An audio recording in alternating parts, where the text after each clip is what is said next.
Tiga.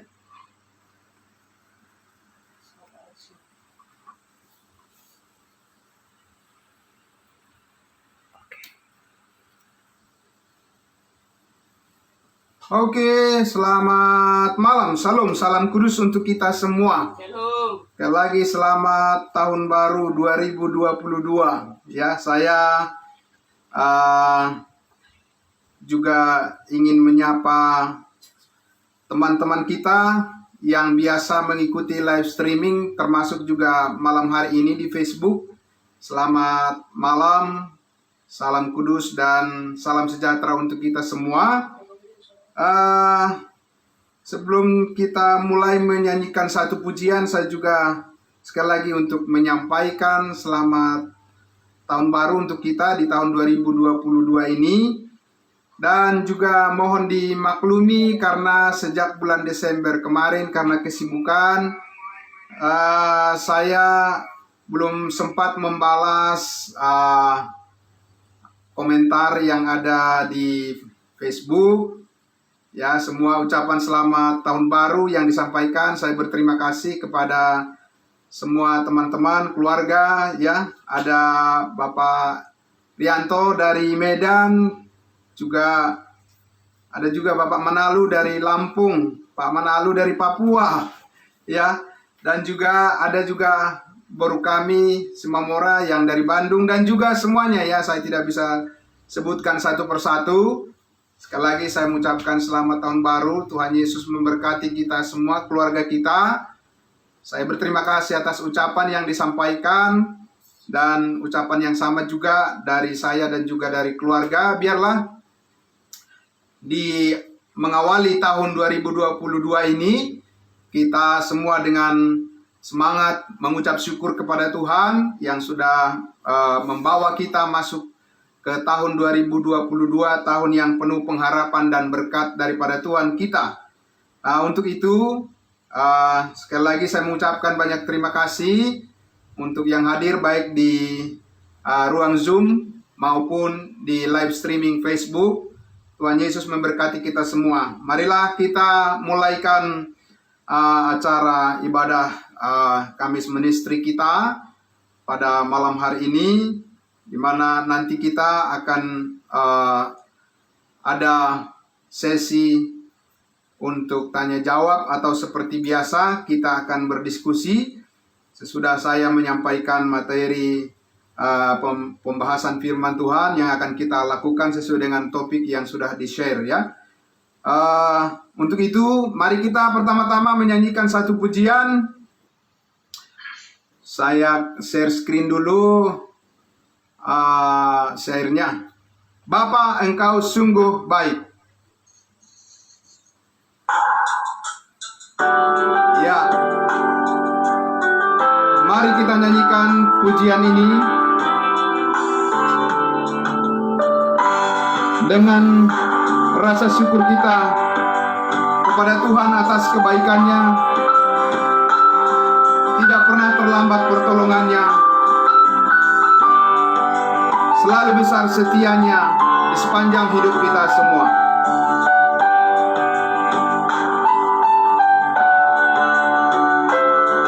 Bapa, Engkau sungguh baik,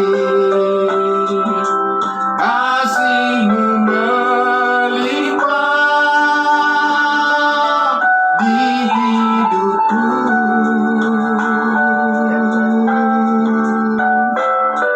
Bapa, ku berterima kasih berkat-Mu hari ini yang Kau sediakan bagiku. Ku naikkan syukurku buat hari yang Kau beri, tak habis-habisnya kasih dan rahmat-Mu selalu baru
berkat-Mu hari ini yang Kau sediakan bagiku.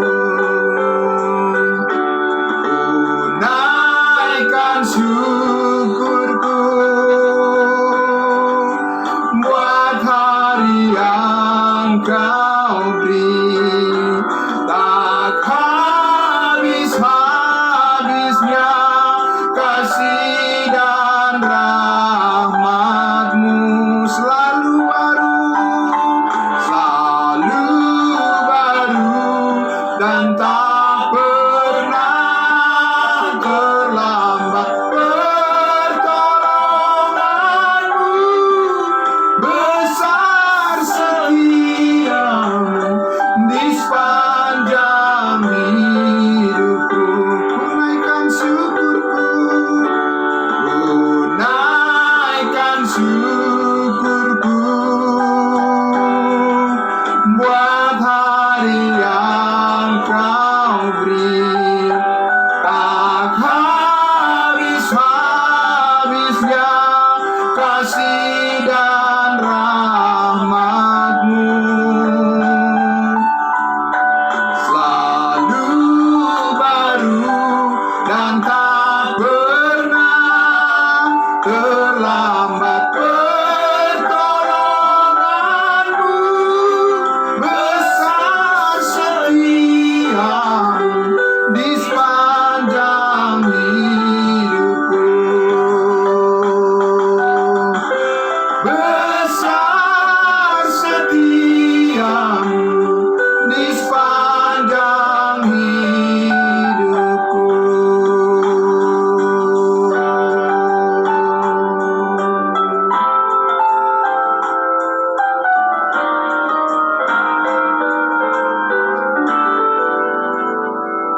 Mari kita berdoa untuk firman Tuhan.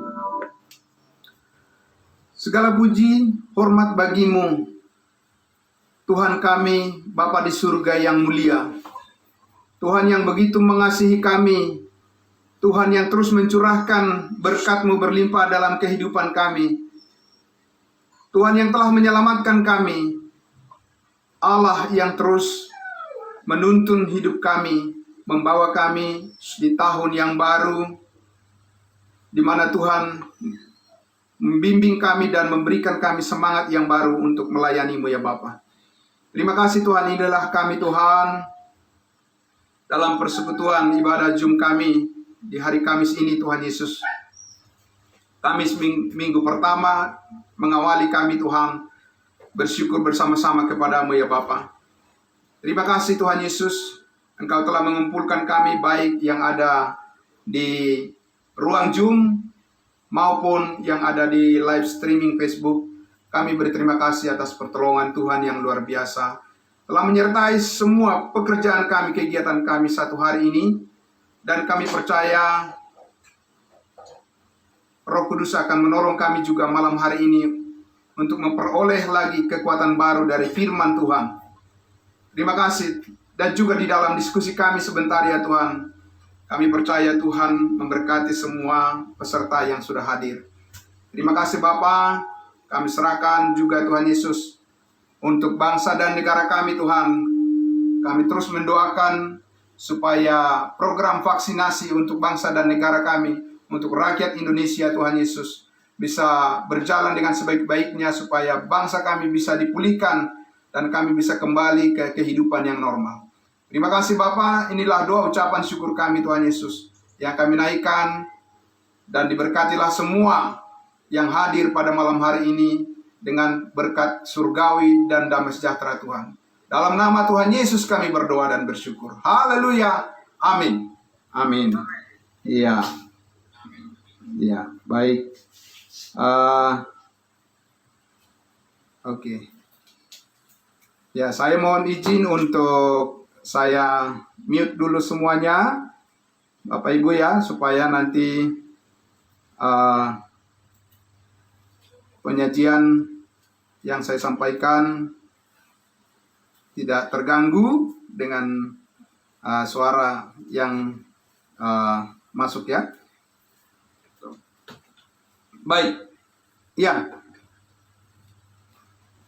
Ya, Bapak Ibu Saudara yang dikasihi Tuhan Yesus, ya senang sekali saat ini kita kembali bersama-sama untuk merenungkan kebenaran firman Tuhan. Dan saya percaya Bapak Ibu Saudara semua dalam keadaan sehat dan semangat untuk bersama-sama kita memuliakan Tuhan dengan mengikuti atau bersama-sama kita mendengarkan dan merenungkan kebenaran firman Tuhan, ya. Terkait dengan topik kita pada malam hari ini, dan ini adalah bagian yang pertama, ya. Ini bagian yang pertama, dan kita akan lanjut lagi bagian yang kedua, dan seterusnya di hari Kamis yang akan datang. Jadi topik kita pada malam hari ini adalah, apakah kita mengalami berkat Abraham, Ishak, dan Yakub? Tentunya Bapak Ibu Saudara sekalian sudah sering mendengar, baik di dalam doa-doa ataupun di dalam pernyataan-pernyataan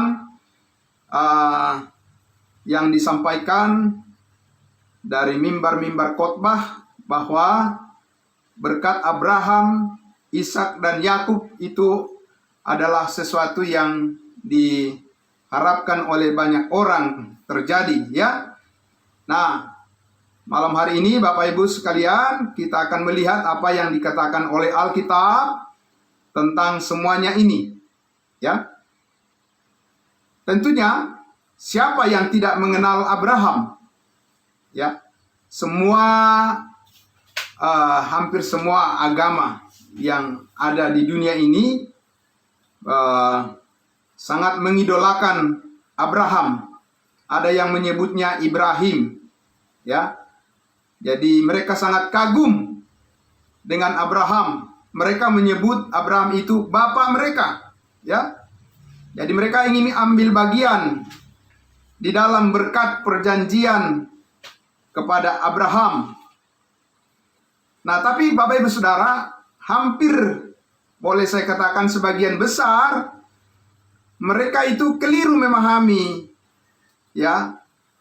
Keliru memahami sebetulnya apa yang Tuhan janjikan kepada Abraham itu, apakah memang benar-benar terkait langsung dengan diri kita saat ini, ya. Berkat Abraham itu berhubungan langsung dengan kita kah, atau sebenarnya bukan?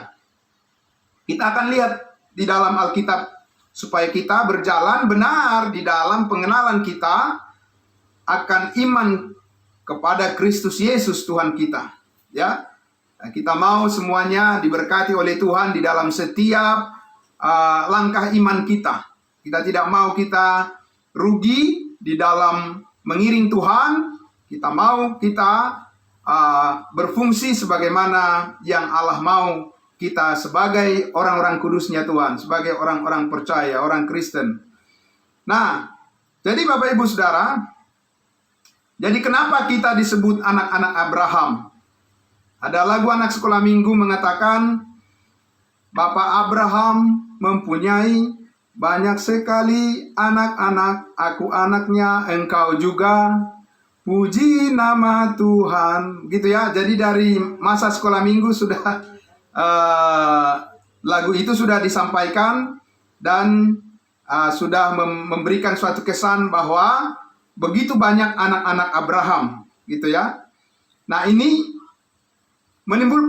membawa kita kepada satu pertanyaan, benarkah berkat-berkat perjanjian Abraham, Ishak, dan Yakub ditujukan kepada orang-orang Kristen saat ini, ya? Saya ulangi sekali lagi, benarkah berkat-berkat perjanjian Allah dengan Abraham, Ishak, dan Yakub itu ditujukan, dicurahkan kepada kita orang-orang Kristen saat ini? Benarkah demikian, saudara-saudara? Ya. Nah, mari kita lihat secara perlahan-lahan, ya, dari dalam Alkitab. Dari dalam Alkitab itu sendiri kita akan membaca dan kita lihat seperti apa yang dinyatakan oleh firman Tuhan. Nah, pertama-tama kita akan membuka dari kitab Kejadian. Ya. Kitab Kejadian pasal 12 ayat 1 nanti akan kita baca sampai ayatnya yang ke-9. Ya.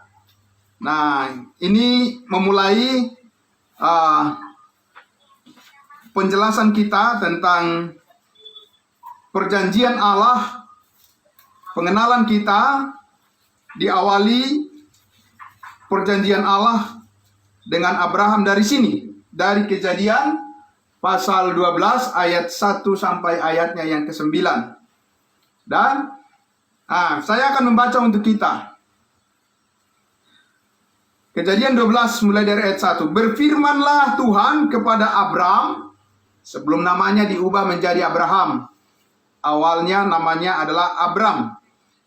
Pergilah dari negerimu dan dari sanak saudaramu dan dari rumah bapamu ini ke negeri yang akan kutunjukkan kepadamu. Aku akan membuat engkau menjadi bangsa yang besar dan memberkati engkau serta membuat namamu masyhur.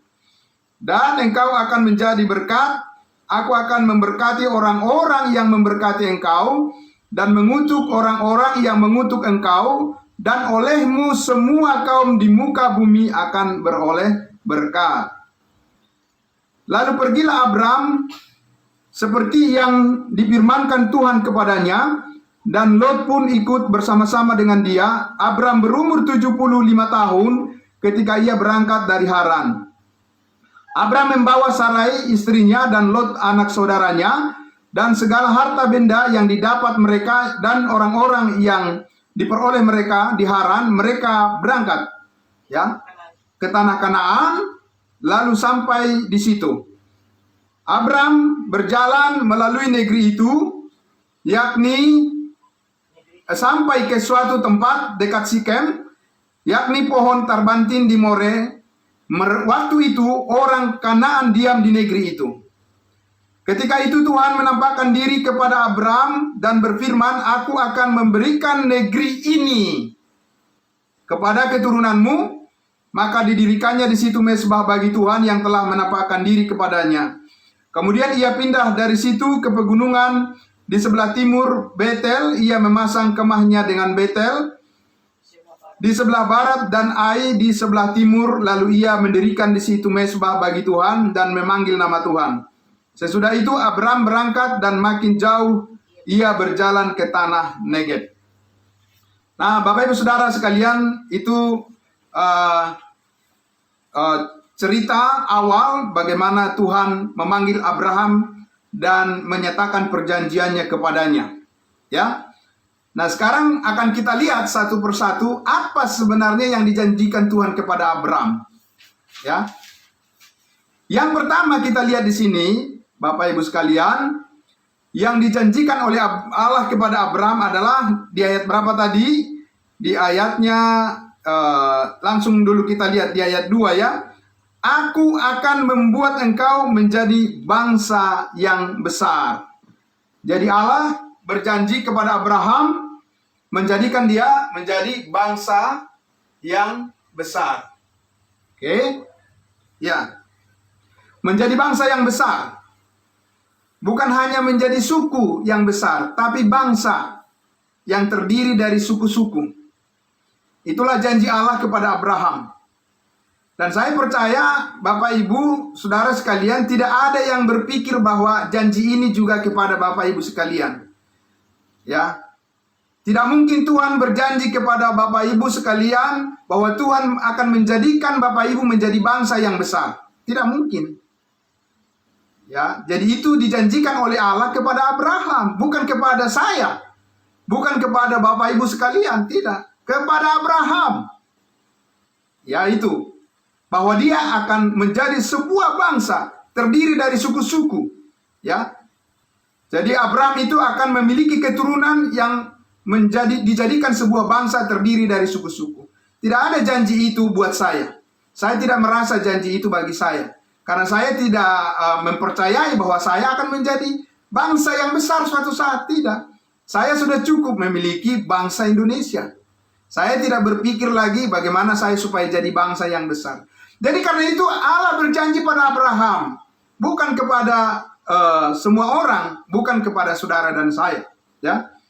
Jadi itu yang pertama. Yang kedua, Tuhan juga dikatakan Tuhan juga berjanji, di situ dikatakan ayat 2, memberkati engkau serta membuat namamu masyhur, ya, engkau akan menjadi berkat. Jadi Tuhan, yang kedua adalah kita lihat Tuhan berjanji membuat nama Abraham menjadi masyhur, menjadi terkenal sedunia. Bukan hanya terkenal satu kota, ya, bukan hanya terkenal di satu negara, bukan hanya terkenal di satu benua, tapi terkenal namanya sedunia, ya, Bapak Ibu Saudara. Nah, sekarang apakah Tuhan berjanji kepada saudara bahwa Allah akan membuat namamu masyhur? Ya. Jadi apakah Tuhan berjanji akan membuat namanya Pak Sinaga akan masyhur di seluruh dunia? Begitu. Nggak ada janji itu kan? Tidak ada. Tapi kepada Abraham itulah yang dijanjikan. Saudara-saudara dan saya perlu dikenal kita memperkenalkan nama Kristus sedunia, bukan nama kita, ya. Bukan nama kita yang perlu dikenal oleh dunia, tetapi nama Kristus. Nah, kalau ini nama Abraham, Allah berjanji namanya akan menjadi terkenal sedunia, saudara-saudara. Ya, itu yang kedua. Yang ketiga, kita lihat di situ dikatakan tadi di ayat 3, aku akan memberkati orang-orang yang memberkati engkau dan mengutuki orang-orang yang mengutuki engkau, dan olehmu semua kaum di muka bumi akan mendapat berkat. Nah, ini berkat yang berikutnya yang dijanjikan oleh Allah kepada Abram, ya, yaitu apa? Aku akan mengutuki orang-orang yang mengutuki engkau. Ya, tidak mungkin Tuhan berjanji seperti itu kepada saudara, kan? Bahwa Tuhan mengutuki orang-orang yang mengutuki saudara, mengutuki saya. Saya tidak bisa mengimani seperti itu, saudara-saudara. Tapi kepada Abraham itulah janji Tuhan. Ya, itu yang kita lihat di situ, saudara-saudara. Jadi, saudara-saudara dan saya tidak bisa memiliki atau mempunyai model doa seperti yang dinyatakan oleh Daud. Ya, coba kita lihat saudara-saudara doa yang dipanjatkan oleh Daud, ya. Saya mengajak kita untuk melihat dulu di Mazmur 143. Coba kita lihat, ya. Mazmur 143 ayatnya yang pertama saya tulis di sini, ya. Mazmur 143 ayat 1 dan 12. Ini kita akan lihat bagaimana Daud berdoa tentang kutuk, bagaimana Tuhan mengutuki orang-orang yang mengutuki Israel, yang mengutuki keturunan Abraham, ya. Nah, kita lihat di situ ada semacam pembalasan. Ada pembalasan. 143, Mazmur 143. Saya akan membacakan. Mazmur Daud. Ya Tuhan, dengarkanlah doaku. Berilah telinga kepada permohonanku. Jawablah aku dalam kesetiaanmu demi keadilanmu. Itu doa Daud. Ayat 12. Ayat 12. Binasakanlah musuh-musuhku demi kasih setiamu. Ini doa Daud. Saudara-saudara, ini doanya Daud. Daud itu adalah keturunan Abraham, di mana tadi Tuhan berjanji kepada Abraham dan keturunannya, ya, bahwa Tuhan mengutuki orang-orang yang mengutuki Abraham dan keturunannya. Dan inilah doa daripada Daud. Kita lihat dikatakan, binasakanlah musuh-musuhku demi kasih setiamu, dan lenyapkanlah semua orang yang mendesak aku, sebab aku ini hambamu. Tidak mungkin saudara punya model doa seperti ini, kan? Doa saudara tidak mungkin sama seperti ini mengutuki orang lain. Ya, tidak mungkin.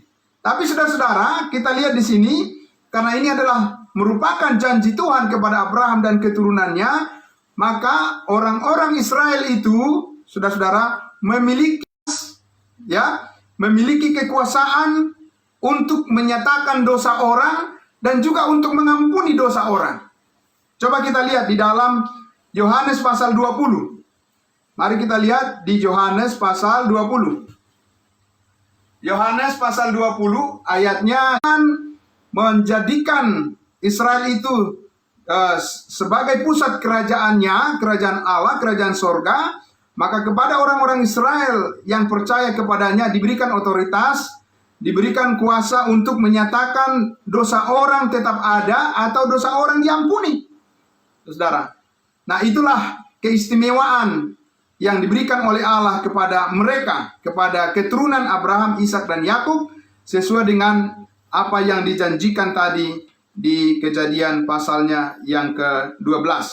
Nah, Bapak Ibu, Saudara yang dikasihi Tuhan Yesus, ya, tentunya begitu berbeda dengan apa yang disampaikan oleh Yesus Kristus melalui Rasul kita, Rasul Paulus, di Roma pasal 12, ya, Roma pasal 12, saya tulis di sini, Roma pasal 12, kita baca ayatnya yang ke-14, 17, kemudian 18, ya. Oke. Ya. Saya akan membacakan untuk kita semua. Roma pasal 12, ayat 14. Ya. Saya baca. Berkatilah siapa yang menganiaya kamu. Berkatilah dan jangan mengutuk. Beda sekali ya, Bapak Ibu sekalian. Ini hal yang sangat berbeda. Kita tidak diperbolehkan untuk mengutuki orang lain, ya. Tetapi dikatakan berkatilah mereka siapa yang menganiaya kamu, berkatilah dan jangan mengutuk. Kemudian ayatnya yang ke 17. Janganlah membalas kejahatan dengan kejahatan. Ini bagian kita sekarang ini. Sebagai orang-orang percaya, sebagai orang-orang kudusnya Tuhan, kita diminta untuk tidak mengutuki orang lain, tetapi dikatakan janganlah membalas kejahatan dengan kejahatan, lakukanlah apa yang baik bagi semua orang. Ayat 19. Saudara-saudara, 18 tadi ya, 18, sedapat-dapatnya kalau hal itu bergantung padamu, hiduplah dalam perdamaian dengan semua orang. 19. Saudara-saudaraku yang kekasih, janganlah kamu sendiri menuntut pembalasan, tetapi berilah tempat kepada murka Allah, sebab ada tertulis, pembalasan itu adalah akulah yang akan menuntut pembalasan, firman Tuhan. Jadi saudara-saudara, kita lihat di situ hal yang sangat berbeda sekali, bahwa saat ini bagi kita sebagai gereja tubuh Kristus, kita berbeda dengan orang Israel. Kepada orang Israel tadi dikatakan, Allah akan mengutuki orang-orang yang mengutuki Israel. Tapi bagi kita saudara-saudara, tidak ada otoritas, tidak ada kuasa, tidak ada hak kita untuk melakukan hal yang sama seperti itu. Tapi kita dikatakan harus bersikap ramah, dan kita harus menjaga kepada semua orang bagaimana supaya selalu hidup dalam damai sejahtera Tuhan. Nah, Bapak Ibu Saudara sekalian, jadi kita lihat di situ ada satu ayat lagi yang mau kita baca, Filipi pasal 1. Filipi pasal 1 ayatnya yang ke-29. Mari kita lihat Filipi pasal 1 ayat 29. Ya. Jadi kalau kita lihat tadi, orang yang menjahati orang Israel itu ada pembalasan dari Tuhan secara langsung kepada mereka. Tetapi kepada kita saat ini, di zaman kasih karunia ini, kita dilarang untuk membalas kejahatan dengan kejahatan, tapi membalas kejahatan dengan kebaikan. Kenapa saudara-saudara? Paulus mengatakan di Filipi 1 ayat 29, dia katakan apa? Sebab kepada kamu dikaruniakan bukan saja untuk percaya ya kepada Kristus Yesus, melainkan apa? Melainkan juga untuk menderita untuk Dia. Jadi saudara-saudara yang dikasihi Tuhan Yesus, bahkan kalau ada orang yang melakukan kejahatan kepada saudara dan saya, saudara-saudara, kita dilarang untuk membalasnya. Dilarang untuk melakukan hal yang sama yang jahat kepada orang itu. Kalau orang Israel tidak bisa, saudara. Kalau ada yang berbuat jahat kepada orang Israel, maka Tuhan langsung memberikan pembalasan kepada orang yang menjahati orang Israel. Karena itu adalah janji Tuhan kepada nenek moyang mereka. Tapi kepada kita dikatakan dikaruniakan, ya, bahkan kalau kita menderita karena kebenaran, dikatakan bahwa itu adalah merupakan pertanda bahwa saudara dan saya memiliki persekutuan di dalam Injil Kristus, ya. Bukan hanya dikaruniakan percaya kepada Kristus saja, tapi bahkan kalau Tuhan mengizinkan menderita pun demi kebenaran, itu adalah merupakan bukti panggilan hidup kita yang sepadan dengan Injil Kristus, ya. Jadi saudara-saudara, itu yang kita lihat tadi, hal yang sangat berbeda. Yang berikut adalah Tuhan juga kembali kita ke kitab Kejadian pasal 12 tadi. Kita kembali ke kitab Kejadian pasal 12. Yang berikutnya juga kita lihat Tuhan berjanji kepada Abraham bahwa melalui Abraham semua kaum di muka bumi ini akan beroleh berkat, ya. Semua orang di muka bumi ini akan beroleh berkat. Itu adalah janji Allah kepada Abraham. Saudara-saudara, ini terlalu mengada-ada kalau orang mengatakan janji ini juga adalah kepadanya saat ini. Kalau ada orang yang mengklaim, oh janji ini juga kepada saya. Saudara-saudara, jangankan menjadi saluran berkat bagi bagi seluruh bumi. Untuk satu negara aja belum tentu kita bisa menjadi saluran berkat. Ya, jangankan satu negara, satu kota, saudara-saudara. Ya, jangankan satu kota, satu kecamatan atau satu kelurahan pun belum tentu kita ini bisa menjadi saluran berkat, saudara-saudara. Seperti yang dijanjikan Tuhan kepada Abraham. Kalau Abraham, benar-benar Tuhan berjanji melalui dia seluruh orang di muka bumi ini akan beroleh berkat. Ya, kapan itu akan terjadi? Tentu nanti akan kita lihat ketika Yesus keturunan daripada benih daripada Abraham yang menjadi raja atas segala raja di bumi ini. Ketika dia datang, maka janji itu akan terpenuhi bagi seluruh umat manusia di muka bumi ini, ya. Jadi itu adalah hal yang berbeda. Kita tidak bisa mengklaim itu adalah janji kepada kita juga, ya. Saudara, sekarang yang berikutnya adalah kita lihat di dalam Kejadian pasal 17. Kita lihat di dalam Kejadian 17 ayatnya yang akan kita lihat nanti, tapi secara khusus kita fokus kepada melihat ayatnya yang ke-6, ya. Kita lihat dulu di Kejadian pasal 17. Oke. Kejadian 17. Saudara-saudara, di sini ya, saya akan membaca dari ayat 1 ya, biar ceritanya Bapak Ibu sekalian bisa lengkap mendengarkan, ya. Memperhatikan. Ketika Abraham berumur 99 tahun, maka Tuhan menampakkan diri kepada Abraham dan berfirman kepadanya, "Akulah Allah yang Maha Kuasa, hiduplah di hadapanku dengan tidak bercela. Aku akan mengadakan perjanjian antara aku dan engkau, antara Allah dengan Abraham. Dan aku akan membuat engkau menjadi sangat banyak." Nah, ya, Tuhan membuat Abraham itu menjadi sangat banyak. 3. Lalu sujudlah Abraham dan Allah berfirman kepadanya, "Dari pihakku, inilah perjanjianku dengan engkau. Engkau akan menjadi bapa sejumlah besar bangsa." Ya, karena itu namamu bukan lagi Abraham, melainkan Abraham. Karena itu engkau telah kutetapkan menjadi bapa sejumlah besar bangsa. Ini adalah janji Tuhan kepada Abraham yang dipercayai oleh Abraham sehingga dia dibenarkan oleh iman. Ya, oleh iman kepada janji ini bahwa Abraham mempercayai dia akan menjadi bapa dari sejumlah bangsa. Nah, saudara-saudara yang dikasihi Tuhan Yesus, jadi Tuhan berjanji kepada Abraham bahwa dia akan beranak cucu sangat banyak. Beranak cucu sangat banyak, berketurunan sangat banyak. Saudara-saudara, kalau Tuhan menjanjikan ini benar-benar kepada saudara dan saya, seharusnya saat ini, ya, terutama pendeta-pendeta tidak boleh membatasi kelahiran. ya kan? Karena kalau kelahiran 2 anak cukup, bagaimana bisa jadi banyak anak cucunya? Ya, kalau sudah dibatasi 2 anak cukup, begitu ya. Apalagi jemaatnya, ya pastilah membatasi kelahirannya. Bagaimana bisa jadi beroleh jumlah anak yang banyak dan cucu yang banyak kalau dibatasi kelahirannya? Itulah yang terjadi saat ini.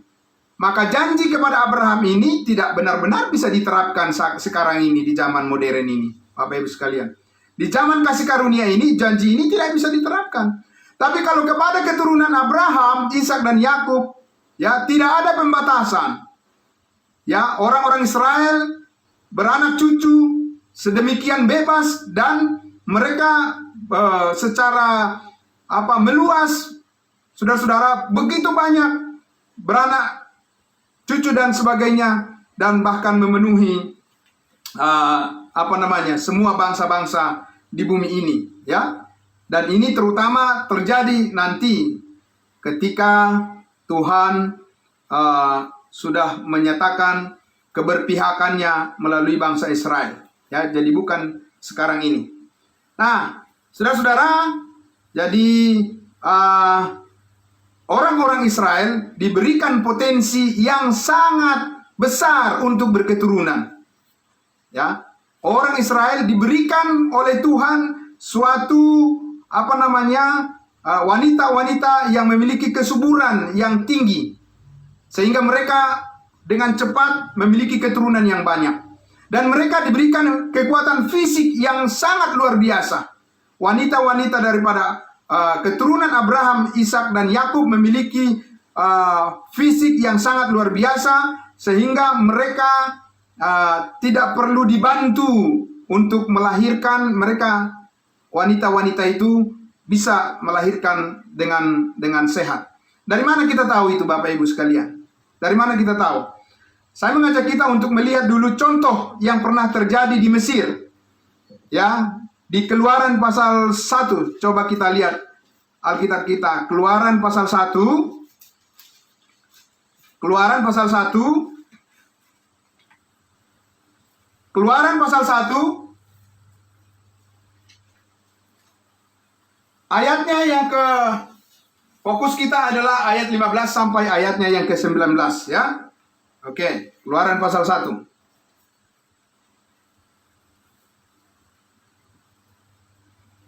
Ya, saya akan membaca ya. Dari ayat 15.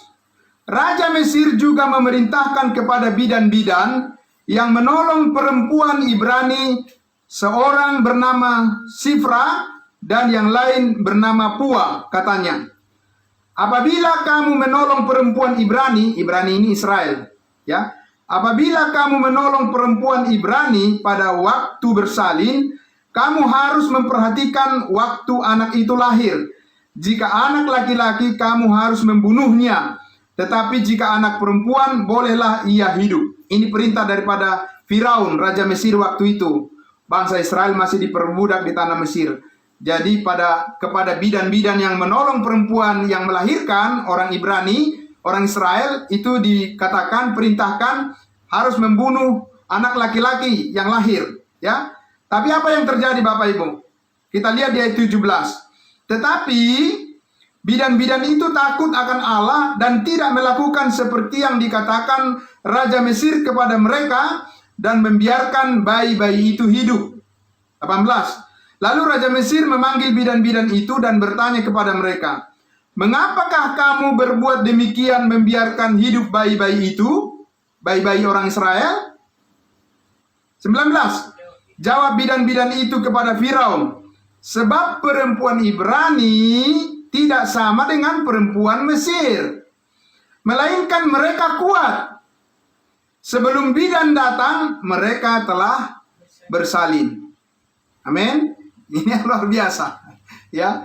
Jadi karena itu potensi untuk beranak cucu secara fisik itu dikaruniai potensi yang besar bagi orang keturunan Israel, keturunan Yahudi, ya. Saudara-saudara, itu contoh yang bisa kita lihat. Maka tidak heran orang Yahudi dengan cepat tersebar ke berbagai penjuru di muka bumi ini. Nah, Bapak Ibu sekalian, Sekarang kita lihat kembali lagi ke Kejadian pasalnya yang ke-17 tadi. Bagaimana Tuhan memberikan perjanjian lagi yang berikutnya kita lihat kepada Abraham dan keturunannya tentang hal sunat. Kita lihat di ayatnya yang ke-6. Ya, jadi Kejadian, tadi sudah saya tulis, Kejadian pasal berikutnya adalah Kejadian 17 ayat 19 maksud saya. Ya, ayat berapa? Ayat 9 sampai ayatnya yang ke-14. Kejadian 17 ayat 9 sampai ayatnya yang ke-14. Oke? Kita lihat Kejadian pasal 17 ayat 9 sampai ayatnya yang ke-14. Saya akan membaca. Lagi firman Allah kepada Abram, dari pihakmu engkau harus memegang perjanjianku, engkau dan keturunanmu turun-temurun. Apa perjanjiannya? Perjanjian apa lagi? Ayat 10.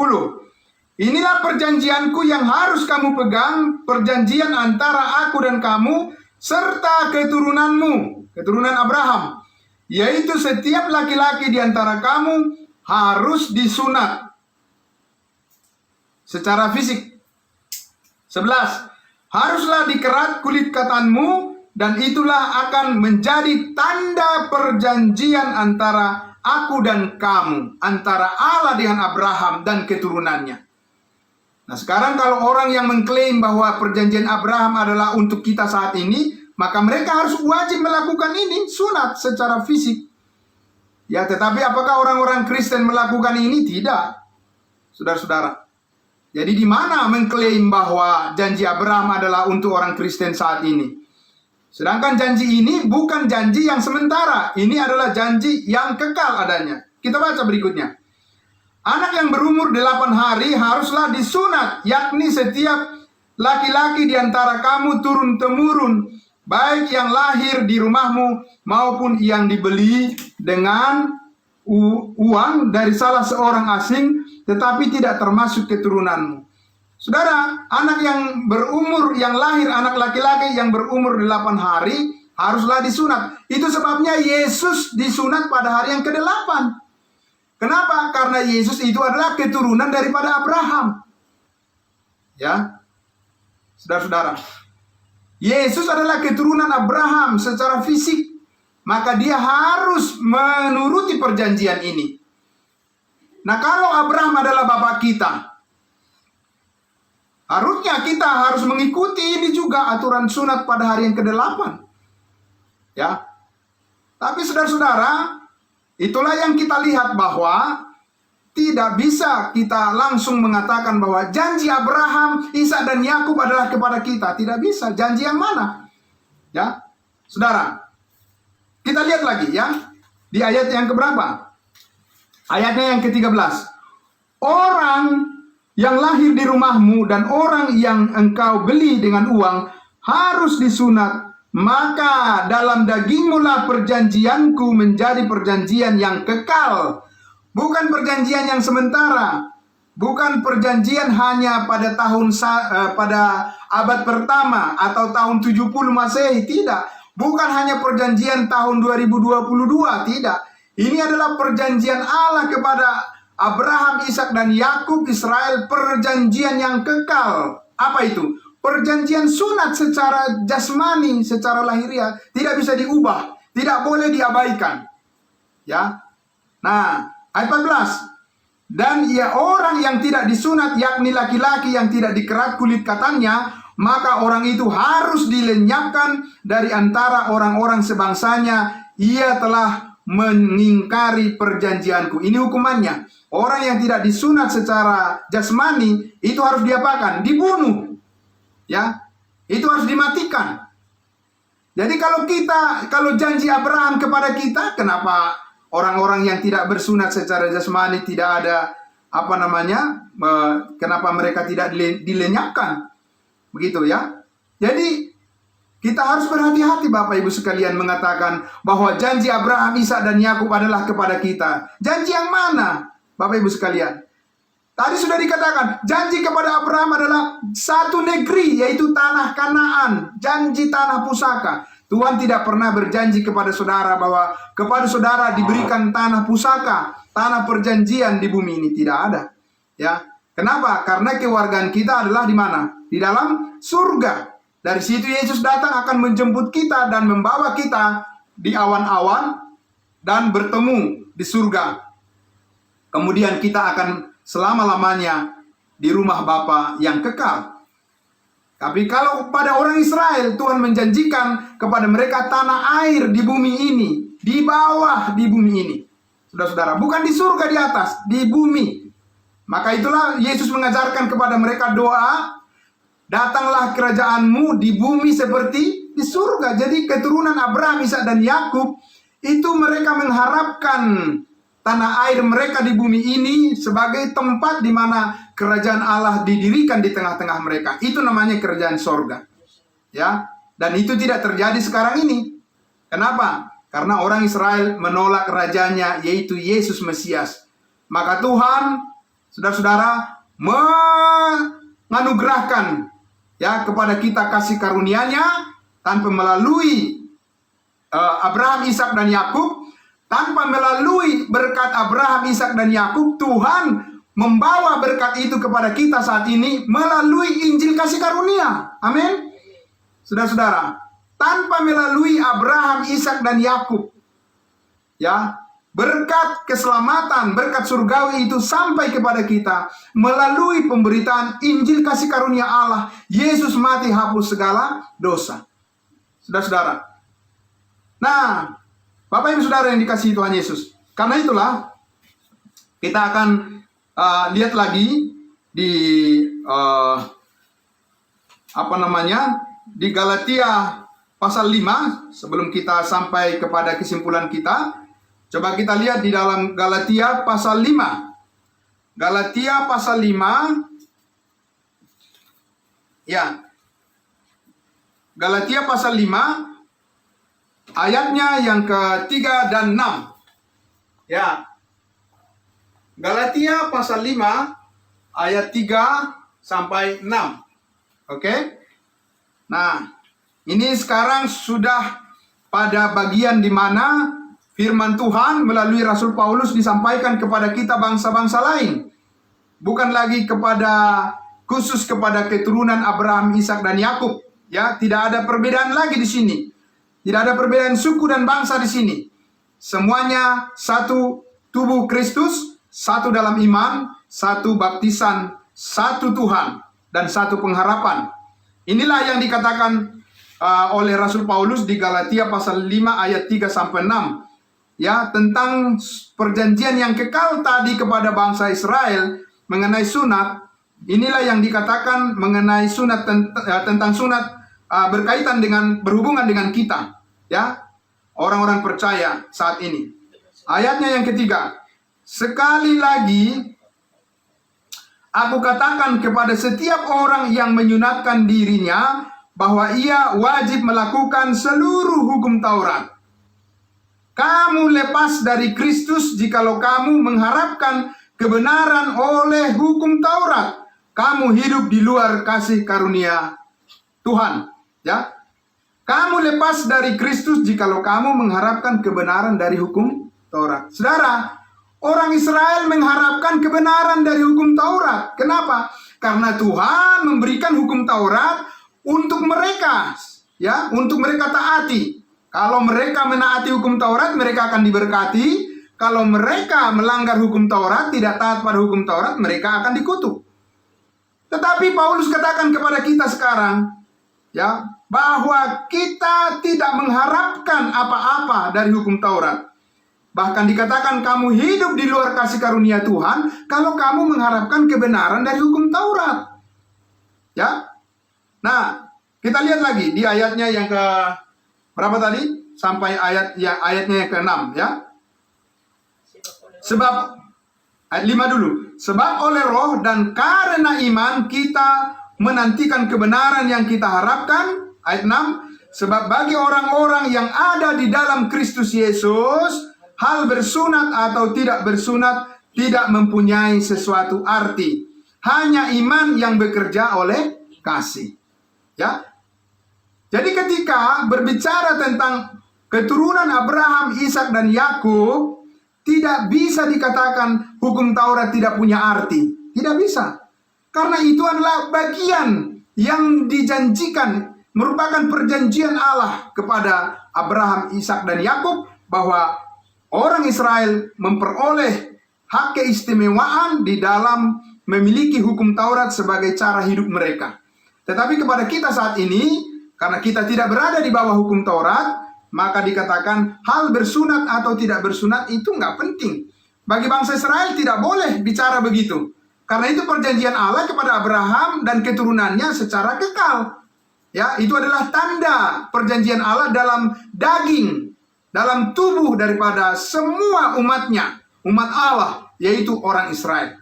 Tetapi karena kita bukan orang Israel, maka Paulus katakan, hanya iman yang bekerja oleh kasihlah saat ini yang dihargai oleh Allah.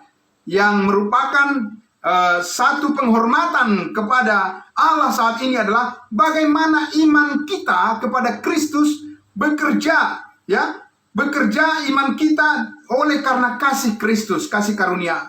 Di mana Kristus sudah mati, mengampuni segala dosa kita, membayar lunas, dan kita diberikan jaminan kepastian keselamatan hidup yang kekal. Jadi di dalam kasih karunia itulah kita beriman dan kita dihargai, dan bukan karena kita hidup di bawah hukum Taurat. Oke, kita lihat satu lagi. Pasal 6 ayatnya yang ke-14 dan 15. Pasal 6-nya. Pasal 6 masih Galatia, ayatnya yang ke-14 dan ayatnya yang ke-15. Oke? Ayat 14. Saya tulis dulu di sini. Galatia pasal 6 ayatnya ke-14 dan 15. Oke? Ya. Kita baca. Tetapi aku sekali-kali tidak mau bermegah selain dalam salib Tuhan kita Yesus Kristus. Sebab olehnya dunia telah disalibkan bagiku dan aku bagi dunia. Jadi, apa dikatakan tadi? Paulus mengatakan,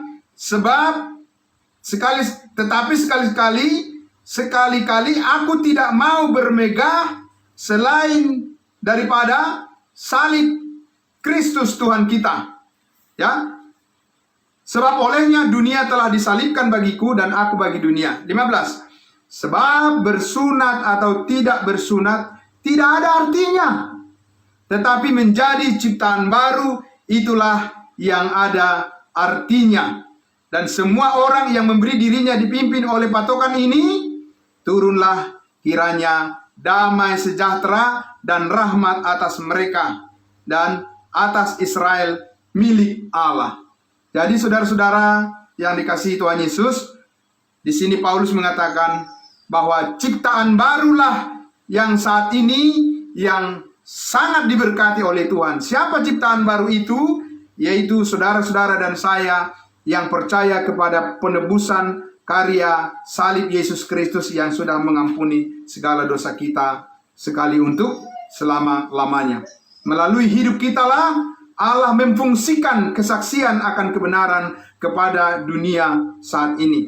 Saudara-saudara, karena itu ya, sebagai kesimpulan kita, maka kita sangat berhati-hati ya untuk mempelajari Alkitab ini, apalagi kita menyampaikannya kepada orang banyak, supaya marilah kita mengutamakan takut akan Tuhan ya. Di tahun 2022 ini, mari kita mulai belajar terus ya, belajar firman Tuhan yang dibagi dengan tepat, supaya apa? Sebagai manusia ciptaan baru, sebagai orang-orang kudusnya Tuhan, kita bisa menjadi saluran berkat bagi banyak orang. Nah, inilah Bapak Ibu Saudara, semacam suatu awal pembukaan dalam topik kita yang akan berkelanjutan. Di hari Kamis depan akan kita lanjutkan. Ya, sebentar kita akan berdiskusi dan nanti kita akan lebih banyak satu dengan yang lain saling melengkapi. Untuk itu saya mengucapkan banyak terima kasih. Itulah yang bisa saya sampaikan. Mari kita belajar terus firman yang dibagi dengan tepat, supaya kita bisa menjadi saluran berkat bagi banyak orang dan memuliakan Tuhan kita Yesus Kristus sebagai kepala gereja. Demikian Bapak Ibu Saudara sekalian, Tuhan Yesus memberkati. Mari kita berdoa. Bapa dalam surga, terima kasih Tuhan. Kami sangat bersyukur ya Bapa, jika pada malam hari ini Tuhan, kami sudah memulai lagi pembelajaran kami firman Tuhan, dan kami sudah melihat bahwa hal yang sangat berbeda ketika Allah memberikan janji kepada Abraham, Ishak dan Yakub, itu adalah hal yang berbeda ya dengan apa yang Tuhan berikan kepada kami melalui kasih karunia-Mu di dalam Yesus Kristus, melalui penebusan darah Yesus Kristus yang telah kami terima dengan cuma-cuma hanya melalui iman. Dan itu merupakan berkat yang terbesar yang kami peroleh, dan yang mendorong hati kami untuk senantiasa mengucap syukur kepada Tuhan Yesus, karena bukan karena perbuatan kami dan bukan karena usaha kami, tapi semuanya semata-mata karena pemberian Tuhan oleh Yesus Kristus yang sudah berkorban mati untuk kami dan bangkit mengaruniakan hidup yang kekal. Biarlah Tuhan Yesus, semua orang yang mendengarkan firman kebenaran ini, kami semakin rindu mempelajari firman Tuhan, agar kami bisa menerapkan dengan tepat sesuai dengan hikmat rahasia yang Tuhan nyatakan melalui kebenaran firman-Mu dan melalui pertolongan daripada Roh Kudus. Terima kasih Bapa, di dalam nama Tuhan Yesus kami berdoa dan bersyukur. Haleluya. Amin. Amin. Tuhan Yesus memberkati. Ya.